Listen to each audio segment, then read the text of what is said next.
I'd like to thank you all for coming here. I was hoping that Channel 8 News would be here by now, but they may come along later. So, I guess you're all familiar with the Indian sign, all 28 feet of him. I'm just the miniature version. He's been a landmark around here for years, you know? Go north on the boulevard and hang a left at the Indian sign. You may not know the history of it, so I'd like to tell you a little bit about it. So in 1948, there used to be a Pontiac dealership here, Lutmer's Pontiac. You remember Lutmer? Yeah.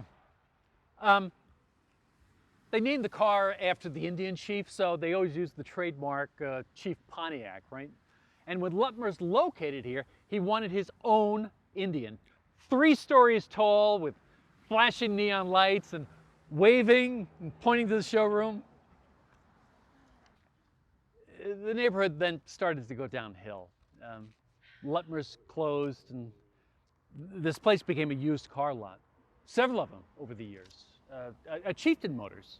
They advertised on the radio, always about the big Indian sign. Honest Injuns, after that. Michael's Motors. There were others. Lately, it's been a flea market. The Indian, he doesn't light up anymore, and his arms don't wave. Hey, he's nearly 70, right? I would like to know what happened to Channel 8. Anyway, the important thing is things are changing in this neighborhood. You've all seen what's happened on the south end of the boulevard, all those great old buildings being fixed up with bars and restaurants and people moving in. And it's moving this way.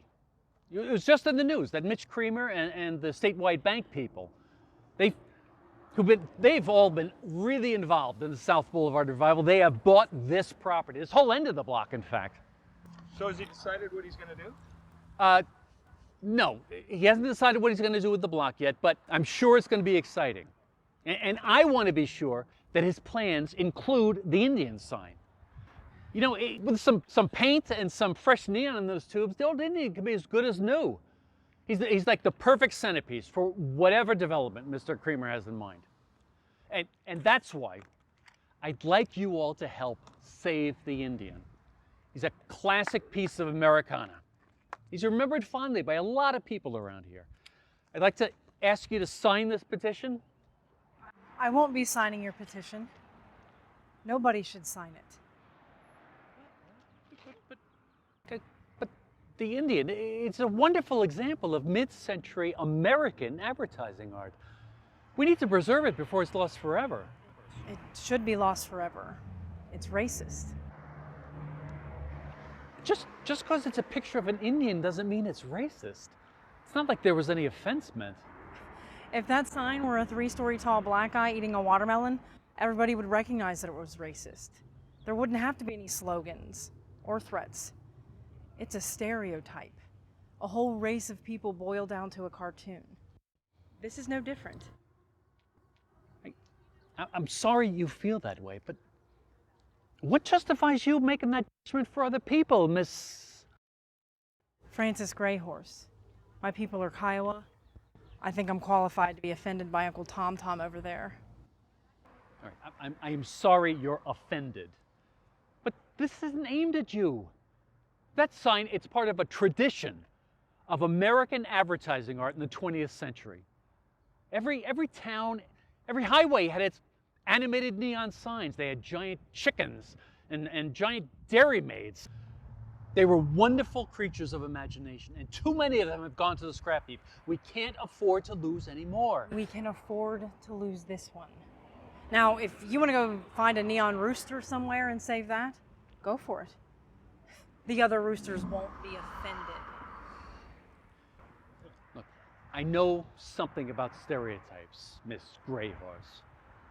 Jean Grimaldi. Yeah. You know how many pizza parlors there are all across this country with a picture of some grinning Goomba out front? I guess I could be offended, but why take offense if no offense is meant? You know, my Uncle Leon shot me in the leg when I was 12. He was cleaning his revolver, didn't realize the shell was still in the chamber. It was completely unintentional. It hurt like hell, though. All right, I get the point. Indians have been treated badly. Oh, wait a minute, I guess I should have said Native Americans, right? Well, native isn't a bad word. And America was named after an Italian guy, wasn't it? Vespucci or something like that. You can stick to Indian if you'd like. What I was trying to say was that I understand the idea of a stereotype, but why take it personally? You know, I see Mustache Pete in front of a pizza parlor, or that gangster movie, Making You an Offer You Cannot Refuse. And I know some people are offended, but those are made-up characters. It's not me or my family, so why should I care? The big guy, he's a made-up character. He's no more a real Indian than Mickey is a real mouse. I don't see why it bothers you so much. Maybe you'd understand if your people had a history of a couple hundred years of broken treaties. You know, let us have a little of your land over here on the coast, and you can keep the rest forever. Oh wait, there's timber we want on this next part, so you gotta move again. But you can have the rest, as long as the grass shall grow and the river shall run. Well, how about that? There's gold in them there hills. We'll just move you to the burn-up, dried-out part that we're sure we'll never want. Oh, but we'll keep the mineral rights just in case there's oil under it. Holy crap! What was that? That guy just ran into the sign. He didn't even slow down. I don't see anybody getting out. Is that steam coming out of there? It looks like smoke. I'm gonna go have a look.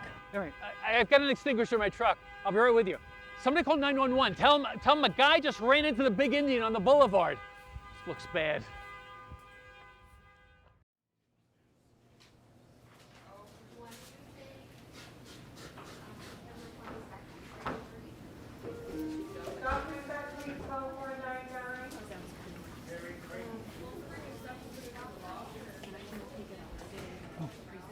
What are you doing here? I'm just waiting to see if you're okay. More or less. And I guess you know that he's dead. The driver, I heard. Do they know what happened to him? They said he had a medical emergency. I guess that means a stroke. You know, where the boulevard turns right? His car kept going straight. We couldn't have saved him. He was probably gone before the car hit your sign. It was never my sign, Miss Greyhorse. Francis. It was never my sign, Francis. Anyway, it's junk now. Good. I don't see why it was so important to you in the first place. Do you have any idea about neon signs? How they made them, I mean. They start out with plain glass tubes, right? And they heat them with a glass jet, so the glass gets red hot and they can bend it. And they had to bend it into the shape they needed before the glass cooled and got hard again. You might think they had patterns or molds for that sort of thing, but the big pieces, like the Indian sign, they had to do that all freehand. My grandpa used to do that. I watched him work a couple of times. I can still hardly believe it. I can't draw a cat, and Papa Angelo, he can make a 28-foot Indian with red-hot glass. That was craftsmanship. That was worth preserving. It was still racist. I'm not saying that you're a racist or your grandpa, but the sign was racist. Maybe you didn't mean to hurt anybody, but it still hurt. We're not going to agree about this, are we? No, I don't suppose we are. I'm guessing that was your truck down there? The black Dodge with the Save the Indian sign banner on it? Yeah. What about it? Did he tell you that when the Indian's other leg gave out, the sign fell on your truck? Yeah, they told me. How bad is it? You may be able to fix it, but you sure won't be driving it tonight. Do you need a ride somewhere? Yeah, I guess I do. I live over in East Point, though. Oh, that's not out of my way. We can stop and take a look at the truck if you'd like. Thanks, Francis. That's a good idea. Listen. I haven't eaten yet. East Point Grill is only a couple of blocks from my house. You want to go there and grab a burger? That would be good. Only, we should find something to talk about besides neon signs. How about football? You got a favorite team? Of course. I'm a big Chiefs fan. You just don't give up, do you? I'm pulling your chain, Francis. I'm a Packer backer. The Packers.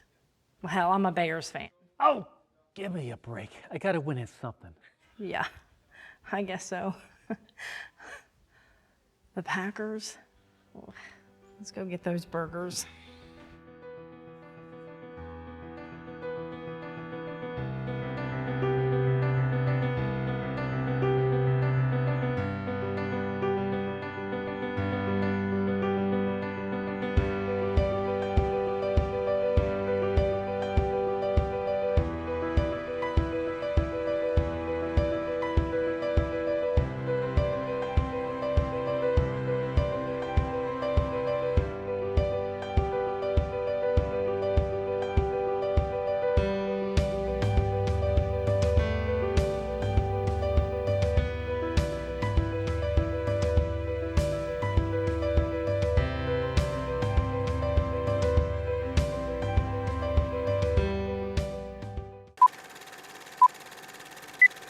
Action. I won't be signing your petition. Nobody should sign it. But the Indian, he's a wonderful example of mid-century American advertising. What I was trying to say was that I understand the idea of a stereotype. But why take it personally? I mean, I see. Can't cut that out. Waving, pointing to the showroom. I gotta stop because this is coming off. 1948, there used to be a Pontiac dealership, Lutmer's Pontiac. You remember Leopard? Yeah. When Lutmer's located here, he I wanted remember Leopards. Sorry. right. The car was named after the Indian chief, and so they always used Pontiac as their trademark. So when Lutmer's located here, I remember Leopards. they I don't go. Report on that one. Every spot. Hi, Mom. call 911. Tell him a guy ran into the big Indian on the boulevard. Looks bad. I don't know where the camera Okay, and then cut. Okay. is. Yeah, we didn't know that crash was. I know. You don't actually have to make eye contact with us extras. I don't think that's required. Black Dodge with the Save the Indian sign banner on it. Yeah. What about it? Did they tell you what happened to it? That when the big Indian's other leg gave out, it fell on top of your truck. Sorry. Sorry.